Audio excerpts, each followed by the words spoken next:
ಪ್ರತಿಯೊಬ್ಬರಿಗೂ ಕೂಡ ಜೀವನದಲ್ಲಿ ನಮ್ಗೆ ಯಾಕೆ ನಾವು ಇಷ್ಟೆಲ್ಲ ಕಷ್ಟಪಡ್ತಿದ್ದೇವೆ, ದೇವರು ಅವ್ರಿಗೆ ಯಾಕೆ ಸುಖ ಕೊಟ್ಟ, ನಮ್ಗೆ ಯಾಕೆ ಕಷ್ಟ ಕೊಟ್ಟ, ಒಳ್ಳೆಯವರಿಗೆ ದೇವರು ಕಷ್ಟ ಕೊಡ್ತಾನ, ಹೀಗೆ ಸಾಕಷ್ಟು ಪ್ರಶ್ನೆಗಳು ಇರಬಹುದು. ಅವುಗಳಿಗೆ ಉತ್ತರ ಸಿಗ್ಲಿಕ್ಕಿಲ್ಲ.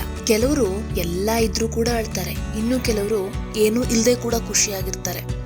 ಹೀಗೆ ಒಬ್ಬೊಬ್ಬ ಮನುಷ್ಯನಿಗೆ ಒಂದೊಂದು ರೀತಿಯ ದುಃಖ ಇರಬಹುದು.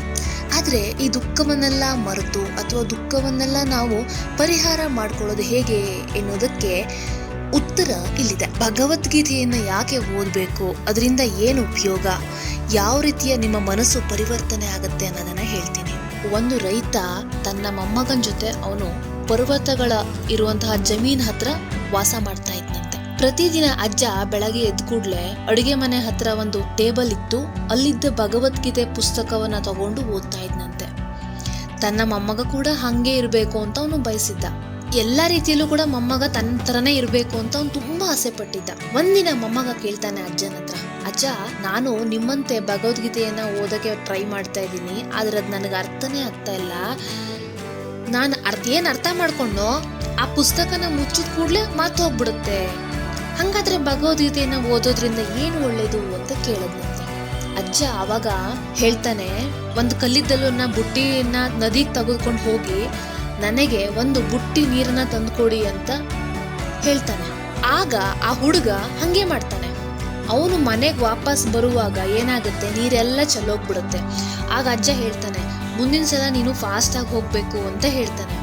ಆ ಹುಡುಗ ಬುಟ್ಟಿ ತಗೊಂಡು ಹೋಗ್ತಾನೆ, ಫಾಸ್ಟ್ ಆಗಿ ಬರ್ತಾನೆ. ಆದ್ರೆ ಅವನ್ ಮನೆಗೆ ಬರೋಕ್ಕಿಂತ ಮುಂಚೆನೆ ಬುಟ್ಟಿ ಖಾಲಿ ಆಗ್ಬಿಡುತ್ತೆ. ಆಗ ಆ ಹುಡುಗ ಹೇಳ್ತಾನೆ, ಅಜ್ಜ, ಬುಟ್ಟಿ ನೀರ್ ತಗೊಂಡೋಗಕ್ಕಾಗಲ್ಲ ಅಂತ. ಸೊ ಅವನೇನ್ ಮಾಡ್ತಾನೆ, ಬಕೆಟ್ ತಗೊಂಡೋಗ್ತಾನೆ ನೀರ್ ತರಕ್ಕೆ. ಆಗ ಮುದುಕ ಹೇಳ್ತಾನೆ, ನನಗೆ ಬಕೆಟ್ ನೀರ್ ಬೇಡ, ನನಗೆ ಬುಟ್ಟಿ ನೀರೇ ಬೇಕು ಅಂತ. ಆದ್ರೆ ನೀನ್ ಪ್ರಯತ್ನ ಮಾಡ್ತಾನೆ ಇಲ್ಲ ಅಂತ ಮೊಮ್ಮಗನ್ ಹೇಳ್ತಾನೆ. ಆದ್ರೆ ಅದು ಹುಡುಗನ ಹತ್ರ ಆಗ್ಲಿಲ್ಲ. ಅವನು ಹುಡುಗ ಏನ್ ಹೇಳ್ತಾನೆ ಅಂತಂದ್ರೆ, ಅಜ್ಜ, ನಾನ್ ಮಾಡಿದ ಕೆಲಸ ಎಲ್ಲ ವೇಸ್ಟ್ ಆಯ್ತು ಅಂತ ಹೇಳ್ತಾನೆ. ಆಗ ಅಜ್ಜ ಹೇಳ್ತಾನೆ, ಬುಟ್ಟಿ ನೋಡು. ಆ ಹುಡುಗ ಬುಟ್ಟಿ ನೋಡ್ತಾನೆ. ಬುಟ್ಟಿ ಸಿಕ್ಕಾಪಟ್ಟೆ ಡಿಫ್ರೆಂಟ್ ಆಗಿದೆ ಅಂತ ಮೊಮ್ಮಗಂಗ್ ಅನ್ಸುತ್ತೆ. ಅಂದ್ರೆ ಮೊದ್ಲು ಕೊಳಕು ತುಂಬಿದ್ದ ಆ ಕಲ್ಲಿದ್ದಲಿದ್ದ ಬುಟ್ಟಿ ಇವಾಗ ಚೆನ್ನಾಗಿದೆ, ನೋಡಕ್ ಚೆನ್ನಾಗ್ ಕಾಣಿಸ್ತಾ ಇದೆ. ಅದು ಮೊಮ್ಮಗನಿಗೆ ಅರ್ಥ ಆಗುತ್ತೆ. ಆಗ ಮೊಮ್ಮಗ ಇದನ್ನ ಹೇಳ್ತಾನೆ, ಚೆನ್ನಾಗ್ ಕಾಣಿಸ್ತೆ ನೋಡಕ್ಕೆ ಅಂತ ಹೇಳ್ತಾನೆ. ಆಗ ಅಜ್ಜ ಹೇಳ್ತಾನೆ, ಮಗ, ನೀನು ಭಗವದ್ಗೀತೆಯನ್ನ ಓದಾಗ ಕೂಡ ಹೀಗೆ ಆಗುತ್ತೆ. ನಿನಗೆ ಕೆಲವೊಂದಿಷ್ಟು ಅರ್ಥ ಆಗದಿರ್ಬೋದು, ಕೆಲವೊಂದು ನೆನಪಿರೋದಿಲ್ಲ. ಆದರೆ ನೀನು ಅದನ್ನ ಓದಿದಾಗ ನೀನು ಒಳಗೆ ಮತ್ತೆ ಹೊರಗೆ ಬದಲಾಗ್ತೀಯಾ. ಇದು ನಮ್ಮ ಜೀವನದಲ್ಲಿ ಒಂಥರ ಕೃಷ್ಣನ ಕೆಲಸ ಅಂತ ಹೇಳ್ತಾನೆ.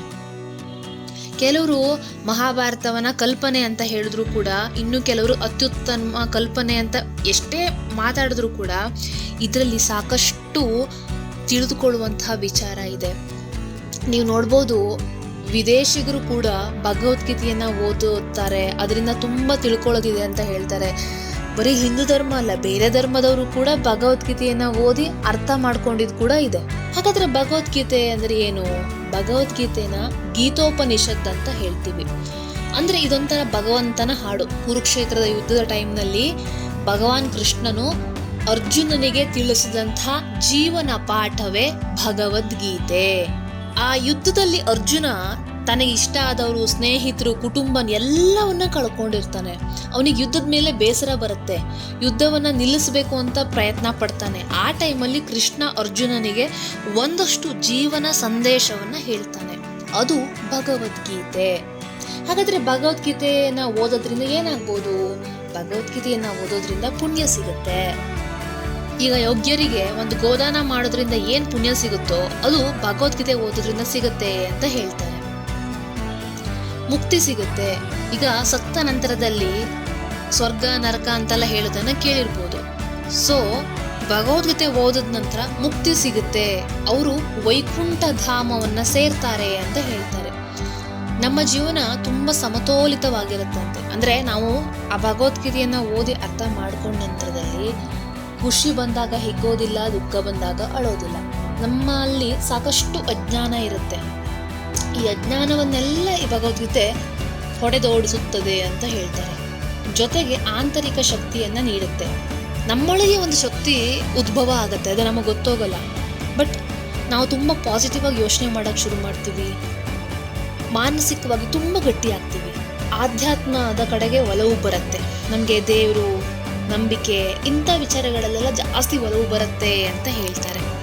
ನೀವು ಯಾರಾದರೂ ಭಗವದ್ಗೀತೆ ಓದಿದರೆ ನಿಮ್ಮ ಅಭಿಪ್ರಾಯಗಳನ್ನು, ಭಗವದ್ಗೀತೆಯನ್ನು ಓದೋದ್ರಿಂದ ನಿಮ್ಗೆ ಯಾವ ರೀತಿ ಚೇಂಜಸ್ ಆಗಿದೆ ಅನ್ನೋದನ್ನು ಕಮೆಂಟ್ ಮಾಡಿ ತಿಳಿಸಿ.